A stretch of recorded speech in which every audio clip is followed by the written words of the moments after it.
Hi hello friends, இன்றைக்கி என்ன video பார்க்க போகிறோன்னு பார்த்தீங்கன்னா, உங்களுக்கே தெரியும் உளுந்த வடை தான் செய்ய போகிறோம். அதுவும் முறுமுறுன்னு எண்ணெய் குடிக்காமல் எப்படி செய்யலான்னு பார்க்கலாம். அதுக்கு முன்னாடி நம்ம சேனலை மறக்காமல் சப்ஸ்கிரைப் பண்ணிக்கோங்க, லைக் பண்ணுங்கள், சப்போர்ட் பண்ணுங்கள். சரி வாங்க வீடியோக்குள்ளே போகலாமா? ஃபஸ்ட்டு வந்து 1.5 டம்ளர் உளுந்துக்கு நான் டம்ளர் ரேஷியோ எடுத்துக்கிட்டேன். நீங்களும் டம்ளர் இல்லைனா பவுல் எந்த ரேஷியோக்கு எடுக்கிறீங்களோ அந்த ரேஷியோக்கு எடுத்துக்கோங்க.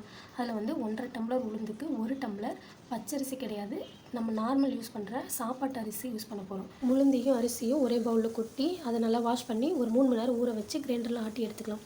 இப்போ வந்து இதில் என்னென்ன பொருள் சேர்க்க போகிறோன்னு பார்த்தீங்கன்னா, கருவேப்பிலை, கொத்தமல்லி, வெங்காயம். நான் மிளகாய் வந்து யூஸ் பண்ணல, என் பொண்ணுக்கு குழந்தை இல்லை, அதனால மிளகாய் வந்து வாயில் தென்பட்டுச்சுன்னா அது வந்து அவங்களுக்கு ஒரு இரிட்டேட்டாக இருக்கும், சாப்பிட மாட்டாங்க. அதனால் மிளகுத்தூள், தேவையான அளவு உப்பு நல்லா கிளறி பிசைஞ்சு எடுத்துக்கலாம். ஏன்னா எல்லா இடத்துக்கும் ஸ்ப்ரெட் ஆகணும்ல வெங்காயம் கொத்தமல்லிலாம்.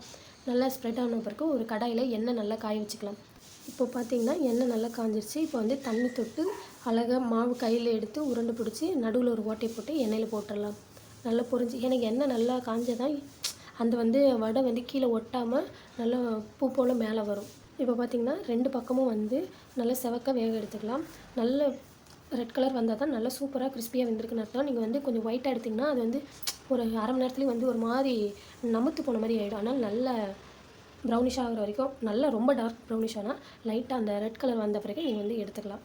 சரிங்களா? நீங்கள் வந்து நார்மல் பச்சரிசி யூஸ் பண்ணுறதுக்கும் சாப்பாட்டு அரிசி யூஸ் பண்ணுறதுக்கும் வித்தியாசம் நிறைய இருக்குது.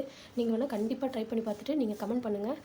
நார்மல் சாப்பாட்டு அரிசி யூஸ் பண்ணால் இவ்வளோ டேஸ்ட்டாக வரும்னு நீங்களே சொல்லுவீங்க. இப்போ பார்த்திங்கன்னா வடை நல்லா வெந்து வந்துச்சு. இப்போ வந்து இது தனியாக ஒரு பிளேட்டில் எடுத்து வச்சிடலாம்.